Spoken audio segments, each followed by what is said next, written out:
Morning, everyone, and welcome to Barbie Dolls of the Week. It's July 4th, or Independence Day, and so everyone have a great day and stay safe. I'm not a big fan of fireworks, honestly, especially firecrackers, but I am a big fan of independence and freedom, so that we should celebrate. Okay, on to the dolls. And so today is going to be all about fashionistas. Now, I have mixed opinions about fashionista dolls, the Barbie and Ken and friends, however you want to refer to them. But today I've got several that I want to show you, starting with these two that I have already shown you, I believe, in a so I'm just reminding you that these are two of the male dolls in the current line. Well, I should say last year's line, really, because there's a new one coming out very soon and some are already on the shelves. And actually, I have some video for you of some of that I took yesterday at Toys R Us. But anyway, just a reminder that these are the ones from last year, 2016. And so I've got a couple of those. And then also I wanted to show you this one because this is one of the only ones so far I've taken out of the box. I do have two, so I decided to take one out. And you know, I was really impressed with his look overall, and of course they have really good arms, I must say. I mean, looking at older Kens, they just had arms. They didn't have such definition, and so that's a really a good thing. And also, I like his face sculpt and his hair. I don't, you know, some people don't like his hair or hair like this, I should say, because it's molded, and of course, that's not the best way to do it, as far as most collectors feel, and I tend to agree. But I think this looks very realistic for molded hair. Here's what his inside shirt looks like, by the way. I mean, if you couldn't tell before, that's what it looks like. When the hood is up, it looks okay on him. I mean, it doesn't look bad. And so I think he's versatile in that way. Of course, these dolls do not have much in the way of articulation. I mean, somebody in a video I saw the other day say, oh, it's articulated because it can move up and down. To me, that's not articulation. That's just normal. And of course, unfortunately, their legs do not bend. I think that's the biggest thing that could have improved these type of dolls is if their legs could bend, so they could sit and not just constantly have their legs out. But anyway, the clothes are actually pretty nice. The only thing is, of course, that dreaded Velcro that I'm not a big fan of. And then the shoes. What I like about the shoes, not just on this doll, but in general these days, is they actually like to stay on and they look pretty realistic. So yeah, this is excuse me, this is a pretty good doll overall. I like it. By the way, just a reminder of this one. I don't have a lot of fashionistas, but I got this one just because it was so unique and different. I had two, but I sold one, and this is the one that I have left. Okay, now I have a couple of the tall dolls I want to show you, and again, this is from, let me see if these are both from 2000. Actually, these are both from 2015 box date, so out in 2016. But let's start with this one. I found a really good sale on these, so that's why I got some of these, and I will be selling some of them, not all of them. But here is this one, which is the one called Fab Fringe, which I find a little ironic because she has about the least amount of fringe you could have to call it fringe on her shorts. But she is a nice looking doll. Here's her outfit is, you know, summery. I think the shorts could fit better, definitely, especially in the crotch area. Not the most flattering. And so anyway, she is a tall, as I said, and I'm not sure how much taller these dolls are, but comparing it to the male dolls, it's about the same. So I don't think they're that much taller, because I think maybe a half inch. And this is the other one.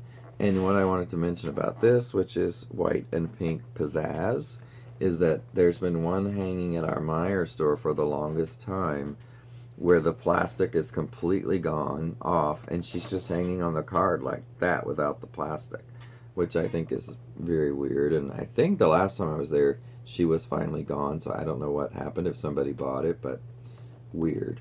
I mean, what happened to the plastic, and why would you hang it up without plastic? Oh, something else I wanted to say before I forget, just reminded me. Does anybody else find it extremely annoying that they poke those plastic things through the heads of the dolls, and you've got the things holding them in like twist ties, but then they've got those in the head, and I don't understand the purpose of that, because I mean, what's the doll going to fly back and forth without that? For years they didn't do that, and it wasn't a problem. But now, when you get the doll out, you've got these plastic things poking out the back of its head. I used the nail clippers to clip off the little pieces, and you can still feel some of it. So I don't understand why they do that. It's so annoying. Anyway, okay, so now I have a couple of the Petite dolls. This one is from the 2016 box dates, and it's this one here in the middle, which, by the way, this is the overall look. I think there was about 17 in this line. Oh, and I like that they did the comparison of the body sizes. So you can see that the tall compared to the regular here on the ends, it's not extremely different, but the Petite compared to the tall is pretty darn different. Anyway, this is Tutu Cool, and isn't she Tutu Cool? But I'm just not really into this kind of doll, honestly. I mean, it's okay, but for one thing, I hate when their arm is crooked in a position and, doesn't really change at all. And you could say that's true about the old Superstar dolls, which it is, that their arms were, kind of like this the whole time. But it just seemed like it had more movability, and I guess it looked better to me than one up and one down. But anyway, this doll is okay. She will be getting sold, though, because I don't really want to keep this one. And then moving on to Kitty Cute. Kitty Cute. Oh, I see. She has a kitty on her t-shirt. So she's got very red hair, as you see, and this little pink skirt, or actually it looks like it's part of the whole outfit. I'm not fond of this outfit too much. That was the last one, tutu. But it just looks, if you look at it closely, it looks sewed together by, a 12-year-old. It doesn't look very professional, I don't think. It's extremely, to me, just cheap looking, honestly. But the doll itself, I do like the face a lot, and it's interesting with the really red hair. The way her face is turned, unfortunately, it's in this part with the Fashionista imprint, or whatever you call that, engraving, something, and you can't see it as well. So let me try it from this side. So anyway, I like the doll, don't like the clothing that much. It just looks cheap to me, and I mean, maybe these are basically cheap. But anyway, I think that Mattel should always be aiming for a higher standard, not to look cheap. So, yeah, not sure if I'll keep this one or not. Okay, so, and then we get into one doll that is a regular one as far as, height and weight. So this is just, the average body one. And this one happens to be called Pretty in Python, which I thought was a really weird. I mean, I don't associate Barbie and snakes.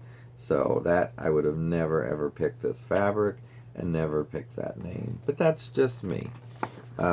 She's got a really pretty face, I think. And again, her head is so turned, it's hard to see it. Unfortunately, this one, the box is totally almost crushed, in the back. It was the only one left of her, though, as part of the big sale I was at. So, it was either get this one or none at all. So I went ahead and got it. So I'll probably keep this one. Well, I probably won't try to sell her because of the box. And I like her. I'll get rid of that outfit and put her in something that's not snake related. But Other than that, I do like this one. And I like that, by the way, I like the two-toned hair, or, the fact that there's different, actually it looks like more than two tones. So I like that a lot. And she has a nice face. She's not got a big gaping smile, so that's sometimes nice. Okay, then last but not least is the Curvy Girls. And you guys know I have, let's see where she is back there. I can't see her right now, but she's back there somewhere. Huh. Well, I'm not seeing her, but I know I just saw her the other day, my blue-haired Curvy doll, which is the first one I ever got from that line. These Fashionistas are from 2015, this one. She was in this line, this blue-haired one here is what I'm talking about. I have her up there somewhere. She's fondling some Ken's hands because her hands are constantly, out to the side. This one is okay. Again, probably will sell this doll. I think the face and the eyes are awfully wide set. It just looks weird to me, but it's okay. And again, that blue material looks very similar, by the way, to the jacket on this one. Looks the same, just a jacket and a top. So they're reusing that stuff, aren't they? Or multiple uses. But yeah, that's to me the biggest two issues with these Fashionistas are the fact that they are so stiff, of course, that's the first issue, and the clothes in some cases look cheap. But the faces are the strong point, or the heads, I mean. That's why so many people take dolls like these and put them on other bodies, like made-to-move bodies. And I get that, and that's fine. I've done that in at least one case. But I don't understand why you should have to spend money on a doll. Like, if you pay full price for this at Toys R Us, or this type of doll, it's $10. I never pay full price. For one thing, I always find a deal, like I did for the latest cans that are coming out, and I'll be reviewing them soon when I get them. They're being mailed to me by Barbie.com, where they had a bundle sale. So I got them for less than that, $10, I mean. So I don't pay full price if I can help it. But to pay, let's say you paid $10 for this, and then you bought a made-to-move body for $12 to $14 or $15, then you're spending a lot more to get one doll. I don't think that you should have to do that. So anyway, if you want to, though, great. That's perfect. But I just don't think you should have to. I think it should be right from the start. This one will also be sold. This is Daisy Pop, which is an interesting name, I think. Not a fan of hair like that chopped across the front, and it does indeed look chopped. One thing with a lot of these curvies, I don't like their face shape. And if you look at it from the side, you see how the mouth is like three inches out from the eyes. It just seems weird to me. Don't like the dress, of course. I mean, first of all, a curvy girl should not be wearing a pattern like this, in my opinion. And where it cuts them off all the time, see how this dress is poofed? I mean, it looks ridiculous. And yes, you could fix that, but it should be a little lower, I think, to look a little bit better. Okay, last one, and it's the Zig and Zag. Probably one of the better outfits that these curvy girls have, I think. Looks pretty good on her. One thing I've always said about the curvy dolls is that for a curvy woman, they don't have very big breasts, and I think that would really help if they had bigger breasts, because look at hers. I mean, it just looks a little... Most curvy girls have more of a chest, and I think that makes it look more proportional, their body, I mean. But I also do like her hair. It's interesting. It's interesting that they kind of have a shaved side. So I don't know what this one is like to try to restyle, but this one I would probably keep. I probably will keep this one, so that she will join my blue-haired curvy as the two curvies I do own. So, okay, so with that, I'm going to stop for now. And again, happy Independence Day, everybody. But I'm going to put on the end of this, or on a separate video, the video footage I was shot just a few minutes from Toys R Us yesterday to see some of the very newest Fashionistas. And I think, by the way, they're just getting better. So I'm glad to see that. Okay, take care, everyone. Bye-bye. Whoops. Okay, guys, I am here at Toys R Us, and I wanted to see what new Fashionistas they have. And as you see, they have this one with the man bun, and they have this Petite one, or whatever they're calling it. I think it's Petite. That's for the ladies, but the thin one. Some people are calling it Twink. I don't know about that. This is kind of an interesting one. I think this is the one that people are calling the Lady Gaga one, which she does kind of look like her. And then up here, by the way, is another regular can. Okay. So you see some of the ones they have. I found a few others. You see this one, the camo guy. He's a broad one. These two are both broad. And this one is too, and you can really tell. He's very pale, by the way. In fact, he looks paler on this camera than he does in real life, but still pretty pale. By the way, the sunglasses do come off on this one. I was wondering because you always see him with them on. So these are four of the new male dolls I see. Also, of course, as I said, that one. They have a pretty good assortment overall of fashionistas. I'm going to look through some more and see what else I find.